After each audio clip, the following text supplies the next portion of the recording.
This is The Dragon's Roar by Priestess of Groove, narrated by RileyRoxx.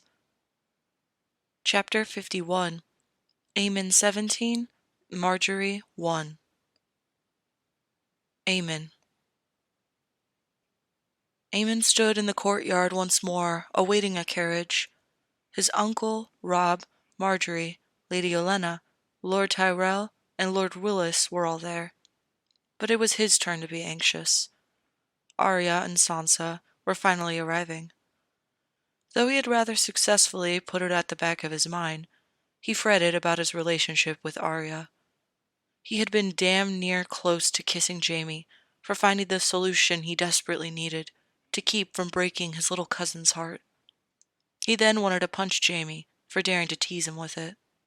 Now, finally, he would tell her and hopefully bring that mischievous smile back to her face. He rather doubted he would instantly earn her forgiveness. He had, after all, been keeping her in the dark on her fate for nearly 9 months. He hoped it was a start, at least. The carriage trundled into the yard, much to his surprise. Arya was the first to spill out. Her expression was livid, and she hurried away from the carriage. Her stride spoke of agitation and restless energy. No doubt, unhappy that she'd likely been denied the use of her horse. When her eyes fell on them, he saw a swirl of emotions. There was a brief happiness, but she hid it away and approached them stiffly with the stony expression he'd seen on her most often. "Your Grace," she gritted out, and curtsied at him. The glare his uncle was giving her did not escape Aemon. "Arya, it's so very good to see you. I've missed you. I hope your ride wasn't too uncomfortable," he said. "It was well enough, Your Grace," Arya replied with a lifeless voice. "Arya," Uncle Ned glared down at her. "I did not raise you to be like this. You're being rude." "Let her be, Uncle," Aemon said, with not a little sadness in his voice. Arya shuffled over to Robb, who cried out in glee. Sansa glided up to them in a grey dress with tully blue trimming, grinning at them in the same fashion as Lady Marjorie had when she arrived. "Your Grace," Sansa swooped into the perfect curtsy, her smile schooled into a pleasant one for propriety's sake. "Cousin, I'm glad to see you're well. I hope the journey was pleasant." He stifled his smile at the slight childish break in her composure as she wrinkled her nose, but just as quickly she replied, "It was most joyous, Your Grace. The countrysides and the riverlands and the crownlands is so beautiful." She held out her hand as he pecked it. "Father, it's been so long." "It's only been 3 months, but look how you've grown. You'll be taller than me soon, and you grow more beautiful by the day." "Sansa, you look well. This is my Lady Marjorie, my betrothed." "It's a pleasure, Sansa. So wonderful to finally put a face to your name. Lord Robb has told me so much about you." "Lady Marjorie, you're too kind. I'm so very pleased to meet you." "Your dress is beautiful. We'll have to chat. I want to hear more about what it's like to be a lady in the North, and I'll fill you in about High Garden." Sansa beamed. "That would be lovely." "Yes, chat, some other time. I'd like to meet the future Lady of High Garden before I perish here," Lady Olenna said, mercifully breaking up the chatter. Aemon had yet to spend a lengthy amount of time in Lady Olenna's presence, but he sighed in relief at the break she provided in the dull conversation. As king, he was honor-bound to receive his cousins and could not simply leave as desired, but hearing the endless platitudes was enough to try one's patience. "Very Tully as well. Good structure. Your mother was quite fertile, if I've heard correctly." Sansa nearly blushed to her roots at Lady Olenna's words. "Mother! Grandmother!" "What? We know what marriage is all about. You seem sweet, child. I could see you being a good match to Willis." "Grandmother," Willis pressed more urgently. "Oh, fine. I insist that you and your family join us for dinner. Two betrothals finals calls for a celebration, I think," Lady Olenna said, and then sauntered off. "Please forgive my grandmother, Lady Sansa. She has little patience for proper etiquette, but I hope you don't judge the family by her conduct alone," Willis said. "Your grandmother is interesting? But you are very gallant, Lord Willis. I look forward to getting to know you and your family better," Sansa replied. She blushed once more as Lord Willis kissed her hand. He bowed out as the Tyrells continued to fawn over Sansa. Plans were made for a family dinner that was meant to unite the two great houses, and he was naturally invited as an extension of House Stark. He cared not for the frivolities, and headed once more to the Godswood. Maybe by some miracle the old gods will heed them and offer him comfort in these trying times. Once more, Lord Cyrus had accepted the role as messenger and delivered a letter from Jaime when he arrived to play Rhaegar's harp. Not surprisingly, Jaime determined that Lord Baelish had lied about everything and was almost certainly continuing to steal from Treasury and, by extension, House Lannister. But to actually prove it would require getting a hold of Baelish's true books, and not the counterfeit ones he maintained for appearances to the crown. However, if they tipped their hand too soon, he would flee in an instant, and it was unlikely they'd ever find him again. If that happened, he and Jaime would both be looking over their shoulders for the rest of their lives. They were walking a fine line. If they misplayed it, they were both dead, and the realm would be lost. It was enough to keep him up at night, fretting in his bed. It was practically unraveling Jaime, though he hadn't had a good conversation with him in weeks. Both were too wrapped up in their work, and too paranoid, to utter anything that suggested that there were more cracks in the foundation of their friendship. He took to heart that Jaime took time out of his day to train Pod, and also offered lessons to the warrior ladies of the keep. He'd seen that Brienne appeared to get along famously with Lady Mage and Lady Dacey Mormont. Most men were still reluctant to be seen engaging with the warrior women. But the northern men were already comfortable fighting alongside women, and had no qualms about training with them either. It would be slow, but he was confident that woman would ultimately be accepted among their ranks. It gave hope for Arya. Perhaps in time, he could convince his uncle to see there were more options for the noble ladies than simply being married off and given to a man to act as little more than a broodmare. It wasn't lost on him that with the announcement of his pending betrothal, by all appearances, he was hypothetically doing the same to Daenerys. She'd suffered so much with the loss of her child, and by making her his queen, he was going to press her into that self-same broodmare that he felt so ill-fitting of Arya. Just as Jaime made strides to woo Brienne, he hoped he could do the same to Dany. He wouldn't have much time, but he'd be damned if he didn't put in the effort. He was just ready to sink to his knees to pray when a light voice said, "Your Grace."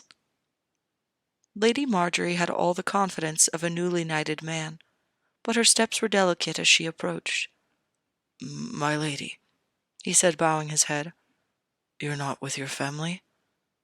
She waved away the concern and smiled. "I still have time enough for them." "You'll marry in less than a month.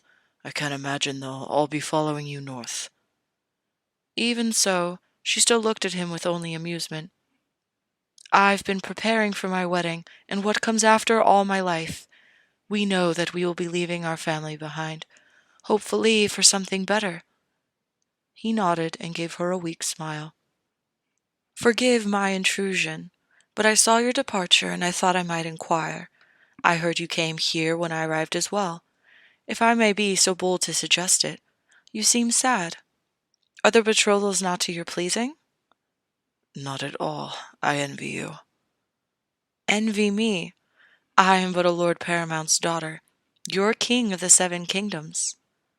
"But you are with your betrothed, your family. Mine's still out there. I love my family, but they can't understand." She nodded in sympathy. "I think I see what you mean. You are the king, but you know of no one familiar who shared the position. You're alone." He chuckled wryly. "'Tis the burden I must bear, but bear it I will." "You needn't be alone. I could be your friend," she said sweetly, placing a hand on his arm. He focused a pointed glare at her hand, and then met her eyes. She removed it hastily. "And what do you mean by that, my lady?" Her pleasant facade faltered, but the sweet smile was back in an instant. "I'm sorry if I was too familiar, Your Grace. After all, we are to be family soon." He nodded, but remained suspicious. Her smile became fixed, but she stepped back. "Your cousin, Lord Rob, is a good man. I look forward to being a part of the line as ancient as the Starks." "Indeed. Forgive me, Lady Marjorie, but I wish to be alone to pray." "Of course, Your Grace. Until next time," she said, and curtsied.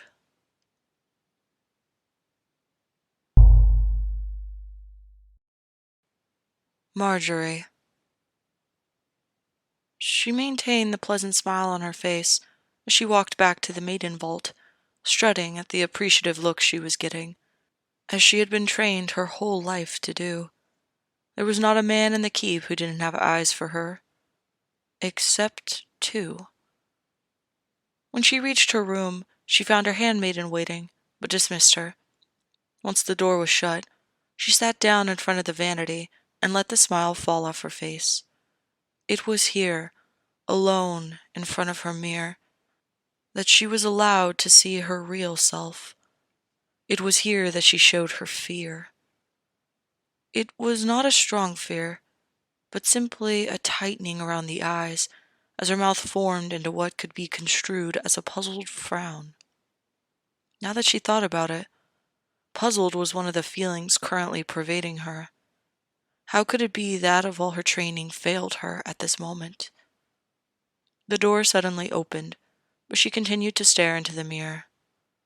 "Well, tell me, how'd it go?" Lady Olenna bustled into the room with a youthfulness she hadn't displayed in some time. "I will remain betrothed to Robb of House Stark," she declared, picking up her brush to run through her hair. She didn't want to look at her grandmother. She didn't think she could bear the disappointment she'd see. Lady Olenna scoffed. "What?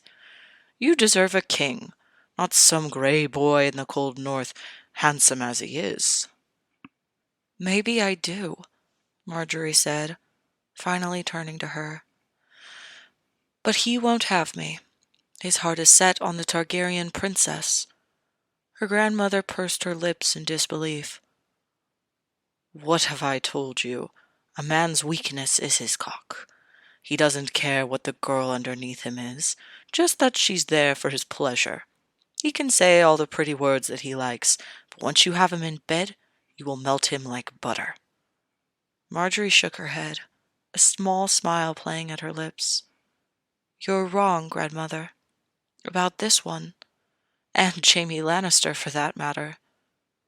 She had tried to get under Lord Jaime's skin when he was in the reach for negotiation, even as she was escorting him around Highgarden by arm. He'd maintained a courteous distance. She wouldn't forget the knowing look on his face as she attempted to pry information regarding the king out of him. For all his golden beauty, he had all of the bearing and aggression of a lion. It hadn't been too hard to see that if she pulled at his tail too long, he'd eventually swipe, and a single swipe of a lion's paw was deadly. She hadn't tried too hard with him. He was the hand, after all, not the king. And while a worthy prize, he was still only second best. Her grandmother looked at her in the same mocking manner she did whenever one of her cousins said something empty-headed, and, for the first time, felt anger bubbling at her grandmother's willfulness. It felt important to lay the groundwork for her plans. It was crucial to see where I might strike, but his weak point is not his cock as it is with other men. And I'm telling you, you should have snuck into his room once he was in a drunken stupor. Grandmother, he's been here for 2 months, and not a single soul is reported ever seeing him drunk. He does not indulge like old King Robert did, or many other lords for that matter. He actually appears serious about governing. We are having dinner with the Starks, and King Aemon will be there too. We could pay a servant to ply him with alcohol. This is celebratory, and anyone worth their salt will be drunk, Lady Olenna said. We have the resources, child. Just say the word. That won't work, grandmother. All I would be doing is defiling myself, not securing my place as queen. He may be a Targaryen, but he's a Stark. Those fools are made of honor. When he defiles you, he'll save you the humiliation by marrying you. And be known as his whore queen, Marjorie spat. No, he won't save me from humiliation. I use the tactics you've taught me. That has won me the attention of every man I tried it on. And he saw right through me. He knew exactly what I was trying to attempt, but instead of a warm smile, he turned cold as northern winters. He's no interest in me. I shall be content with Robb Stark as my husband. Content. It stirred nothing exciting in her. All her life, expectations had been forced upon her to reach, always reach for power. The little she knew of Cersei Lannister, the Golden Beauty had used spite and ire to claw her way to the top. Marjorie preferred to use honey. She was loved by all, and it made the perfect disguise for her true ambitions. But King Aemon Targaryen and Lord Jaime Lannister had seen right through her. It had been going around court about how Jaime had flatly turned down Alysanne Leffard. There was so much speculation that there was another that had caught his eye, and she strongly suspected that Alysanne Leffard herself had been behind that rumor. She could hardly believe it when she arrived at King's Landing and saw Jaime Lannister training for the first time with a great brutish woman. She had no ill will toward Brienne. She merely was the daughter of a minor lord, and her looks alone proved that they were hardly competing on the same level. Or so she had thought. Lord Jaime spent much of his training time with the warrior woman, and Marjorie had dug around until she discovered that it was Jaime Lannister himself who had decreed that women could share the training grounds with the men, and he was there every morning with his squire. A group of ladies that included her and her cousins were always there to cheer on the men, specifically the ones they were angling for, and the majority were there for Jaime Lannister. But not once did he ever look in their direction. He had eyes only for Brienne of Tarth. He didn't act in a particularly flirtatious manner. He taunted her the same as he did any man trying their luck against him. Yet, the stars seemed to shine in his eyes any time he met Brienne's. Some way, somehow, through no active work of her own, Brienne had captured the hand of the king, though she appeared oblivious to this. Did Jaime even recognize it in himself? The only gesture he made was when he very nearly gutted some men who had been disparaging her and a girl in the training yard. Perhaps he was waiting for a more advantageous match, as would be demanded of the heir of House Lannister. But who was more advantageous than Alysanne Leffard? What was he waiting for? Although Marjorie did not understand the hand's desire for Brienne, it was far easier to see King Aemon's reasons for holding out for Princess Daenerys. He held little to no resemblance to his father, Rhaegar. The only reason he had the throne at all was due to being backed by the might of the North and the Westerlands. It didn't hurt that he appeared to be a just king, treating his enemies with mercy, but he had still thoroughly removed them from power.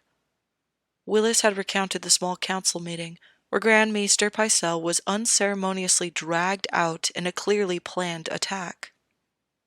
And House Baratheon, while not dead, was broken and would take generations to recover now that a bastard had been put in charge of it. He proved ruthless and cunning, and she had difficulty believing the king had come up with all of that himself. But he was at least wise enough to surround himself with people who would offer such plans, and then listen to them. What she wouldn't give to have a conversation with either of them. Not a flowery one, with false courtesies and masks, but a real conversation to pick their minds. As a woman, she was forced to play a lady that was all sweetness and courtesies, to hide her own intellect. She didn't have to do that around Willis, and he had lamented more than once that she was not permitted to pursue those avenues as a woman. Her grandmother snorted. "What happened to you? Where's your courage? You won't get anywhere waffling like that. A queen must be bold." "For the love of my family, for the future of House Tyrell, maybe I don't deserve to be queen. But I feel that any woman suited for queen must also recognize when a move threatens theirs and their house's survival." Again, Lady Olenna guffawed. "He hasn't even killed one of his enemies yet." "Yet, grandmother, I don't doubt that he's waiting to make an example of someone truly deserving." "He and Lord Jaime are both too chivalrous to put a woman to death. They couldn't even put Jaime's sister to death, and what you'd be doing is not worse than that." "It's not just my current betrothal at risk. Willis will suffer for my folly if I fail. And I feel it is entirely too likely that I will fail." She liked Robb. He was handsome, and he did have some intelligence, but he was like so many other men, stuck where they were. He had no ambition, not that it was a good quality to have ambition against a family member, and no curiosity. Robb Stark was mundane, but he was safe. Mayhaps that was not bad. The massive shake-up in the levels of power had taken them all off guard, and it left them all scrambling to land someplace safely. King Aemon and Lord Jaime had used the chaos to their advantage, carving out the top spots for themselves. Their self-assurance was so irresistible that even despite the risk of attempting to reset the board, she felt it was worth it to at least try. Lady Olenna frowned. "You never know until you try. Come now, we can find a way to get him drunk and sneak you into his room." Marjorie shook her head. "No, I can't. I can't do that to him." "It's just a little sex. They'll get over it." She raised her eyebrow in shock. "Were you not looking at Lord Jaime when he recounted his sister giving him a little sex? I know what I saw. It was a far cry from enjoyment." "That's because it was with his sister. Incest is an abomination, unless you're a Targaryen. He probably wouldn't have thought twice about it if it had been any other woman." "He looked ill. The servants said he screamed in his sleep while he was staying with us, and one of the words he screamed was Cersei. I think we can agree that that was not in his pleasure. For the last time, grandmother, I intend to settle. Robb Stark will be a fine husband, and we shall make fine children." Lady Olenna huffed. "Sounds like a dull future." "I'd rather my future be dull than dead. Now, please, excuse me. I must get ready for dinner." Her grandmother reluctantly nodded and shuffled out. Marjorie sighed and sat back in her chair. She couldn't say she was perfectly happy with the decision either. If I take into consideration the way King Aemon and Lord Jaime have dismantled their enemies, they would not hesitate to do the same to us, she thought, feeling dread well up. They weren't perfectly innocent. Loras was considered a black mark on their family, since he had been caught in a traitor's bed and clearly lived against the tenets of the Seven. How many more chances could they realistically expect? especially when the goal was to toy with the hearts of two men who grew up as brothers. Rob might be willing to take the bait, but Eamon wouldn't. For the love she held for her brother, and the hope that he would find his happiness in Sansa Stark, she would refrain from her usual tricks. A knock sounded at her door, and just like that, the pleased smile was back on her face as she welcomed her handmaid in.